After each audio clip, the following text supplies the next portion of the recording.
Hey everyone, welcome to another episode of Qrow's Corner, a show for a quick review of this week's episode of RWBY. And as always, there will be spoilers. This week we're talking about episode 4.7, Punished, which came out on December 24th, 2016. Last week was a World of Remnant episode about the Schnee Dust Company, which dropped a huge revelation about Jacques Schnee. But then we're back to regular episodes, and hopefully we're going to get one every week until the end of this volume. So we start out in Mistral with the farm boy Oscar, who's hearing Ozpin's voice in his head. Ozpin tells him that he needs to go to Haven, suggesting that he doesn't want to be a farm boy forever. Clearly, Oscar is not happy having Ozpin sharing his consciousness, but he doesn't really have a choice at this point. Ozpin is there whether he likes it or not. He doesn't want to believe it's real, but Ozpin actually proves that he's in there by talking about Haven's headmaster's office, which he helped build. But whatever the purpose is of him being chosen, Ozpin says that he's part of a grave responsibility. So clearly we're going to see more of Oscar as he moves toward Haven and potentially even meets up with RWBY. We also find out that Ozpin himself went through the same thing. Now this suggests a few things. One is that we can pretty much assume that the Ozpin we know is in fact dead, or at least his body is gone. It might have been his plan all along to fool Cinder and Salem into thinking he was defeated, but this also might be part of his semblance.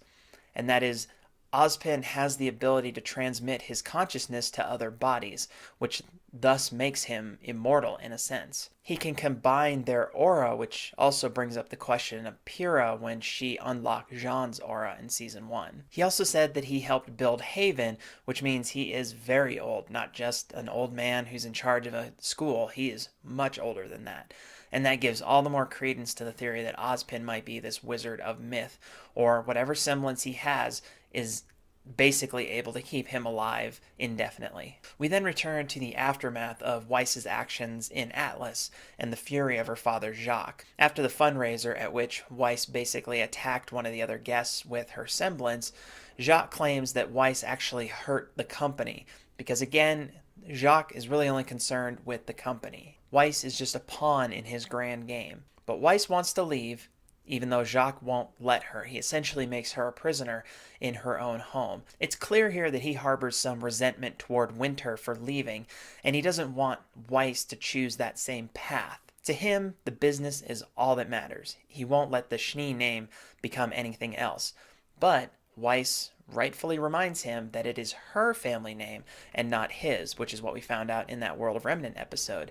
Jacques married into the Schnee family and took that name for himself, but realistically, she is the true heiress of the Schnee name. And Weiss is defiant, which is what you would hope she would be, but she's also still a child that Jacques can control. He still basically is in charge. So not only does he keep her locked up, but he takes away her birthright and gives it to Whitley. Weiss is the direct successor to Jacques after Winter basically forfeited that right by joining the military. But he takes it away from her and gives it to Whitley. Now it's clear that this was his and Whitley's plan all along, which is the business over this family honor that both Weiss and Winter seem to want to pursue. And we've had every reason to distrust Whitley up to this point because he is ambitious and conniving just like his father. And as much as it hurts, this family conflict is only going to grow more bitter as the season goes on or as the show goes on. Jacques doesn't want her to be a huntress, but that isn't going to stop Weiss from continuing to hone her skills. We knew from the intro that she would do more training,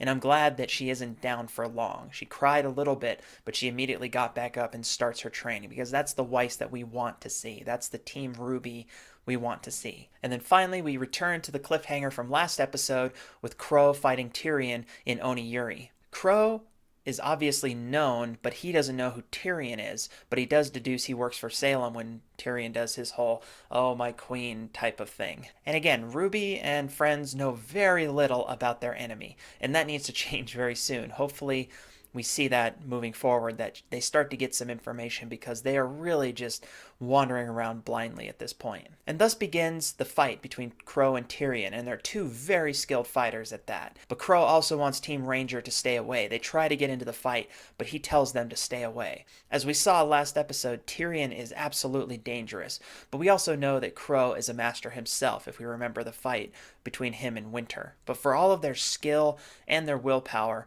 Ranger is still young young and they're still untested, and Qrow knows that. They've fought Grimm, but the Grimm are nothing compared to somebody like Tyrion. RWBY, though, is still extremely headstrong, and she wants to be able to help despite being sorely outmatched. And the fight goes back and forth between Qrow and Tyrion. They each get the upper hand, but eventually Qrow even uses his fist to lay the beat down on Tyrion. And this is a great fight that really shows both of their strengths and their strategies, which we really needed this as viewers, not just getting some action in the show, but to see that it's more than just a lot of action, that there's actually some strategy to what they're doing. But RWBY, being the petulant girl that she is, wants to help her beloved uncle despite his warnings. Now, we don't get the answer here to why Qrow is so insistent on keeping them out of the fight, but I do think this is going to be explained by either her being a maiden or more details about silver-eyed warriors. This is one of those debates that's getting very hot right now. Eventually, they're going to have to get some information to us that explains what's really going on. But in protecting RWBY, Qrow is wounded by Tyrion's stinger, which RWBY ends up blowing off with Crescent Rose. Tyrion retreats, but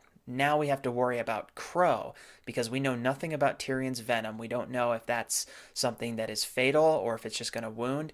We would almost assume it's just a wound because of the last episode he was going to sting RWBY with it. It could be something that just debilitates someone, or it could be a fatal venom. Again, we don't know because we don't know the extent of his venom. And then Team Ranger has a lot of questions, not the least of which is why Qrow is even there. And at the very last line of the episode, Qrow asks them what their favorite fairy tale is. Now, this is reminiscent of when Ozpin asked Pyrrha that same question and brought up the story of the maidens, and this might actually lead into that as well. And that is the million-dollar question, especially as it concerns RWBY. There's a lot of people out there who vehemently believe RWBY is not a maiden, but until we get some more information, it has not been disproven that she could be a maiden. This was an excellent episode that is really pushing the show in the right direction, even without the answers that we have sorely been wanting. And that last line is only going to fuel that discussion about the maidens and the silver-eyed warriors. But it's clear that the young heroes of the show are inching closer to some sobering truths. But all I can say is this: if Qrow dies, we riot. Seriously, we need him for at least a little while longer. Let me know what you thought of this episode. Was there anything I missed? What did you like or dislike? What are some of your theories about what's going on? What is your position on the Maidens and the Silver-Eye Warriors discussion? And that does it for the special holiday edition of Qrow's Corner. Hopefully everyone out there has a happy holidays. Time for me to open my present.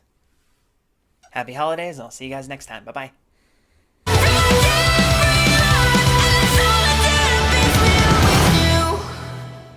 Hey, you made it to the end of the video. Nice work. Good job. If you like what you saw, you can just go ahead and click that subscribe button for all videos past and future. You can also head over to my website and see all the other stuff that I do, including the books I've written. So go ahead, click stuff.